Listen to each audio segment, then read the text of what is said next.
आज मैं आपको मार्गशीर्ष माह में आने वाली मोक्षदा एकादशी व्रत की वह पावन कथा सुनाने जा रही हूँ, जिस एकादशी के व्रत से न सिर्फ आपका जीवन पवित्र होता है बल्कि पूर्वजों तक को मोक्ष मिल जाता है। यही है मोक्ष देने वाली मोक्षदा एकादशी।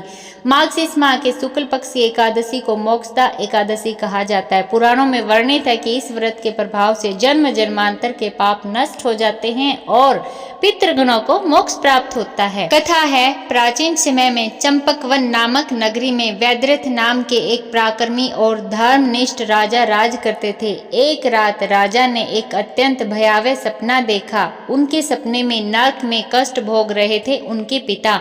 राजा यह देखकर घबरा गए और सुबह होते ही वे अपनी पत्नी के पास गए। उन्होंने अपनी पत्नी को सारा वृत्तांत बताया। फिर वे दोनों सुबह होते ही तुरंत अपने राजगुरु के पास पहुंच गए और बोले, गुरुदेव, मैंने अपने पिता को भयंकर यातनाएं सहते हुए देखा है। कृपया बताएं कि उनका उद्धार कैसे हो सकता है। राजगुरु ने ध्यान लगाया और दिव्य दृष्टि से देखा कि राजा के पिता तो वास्तव में पापों के कारण नरक में कष्ट झेल रहे हैं। गुरु ने राजा से कहा, राजन, मार्गशीर्ष शुक्ल पक्ष की एकादशी का व्रत कीजिए। इस व्रत का पुण्य अपने पिता को समर्पित कर दीजिए, इससे उन्हें निश्चय ही मोक्ष प्राप्त हो जाएगा।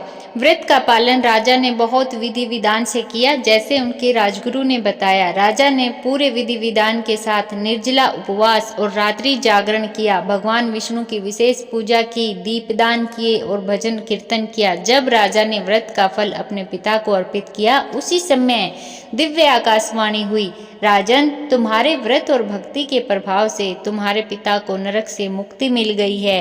अब वे स्वर्ग को प्रस्थान कर रहे हैं। यह घोषणा सुनकर राजा आनंद से भर गए और तभी देवदूत प्रकट हो गए और राजा के पिता को दिव्य विमान में लेकर स्वर्ग की ओर ले जाने लगे। मोक्षदा एकादशी का महत्व। इस व्रत को करने से पितरों को मोक्ष मिलता है, व्यक्ति के सारे पाप नष्ट हो जाते हैं, घर में सुख समृद्धि आती है और आध्यात्मिक उन्नति होती है। भगवान विष्णु की अनंत कृपा प्राप्त होती है। जो भक्त सच्चे मन से मोक्षदा एकादशी का व्रत रखता है, भगवान विष्णु उसे और उसके पितरों को मोक्ष प्रदान करते हैं। आप भी इस पावन एकादशी का व्रत रखें और अपने व अपने कुल दोनों का कल्याण के। जय श्री हरि।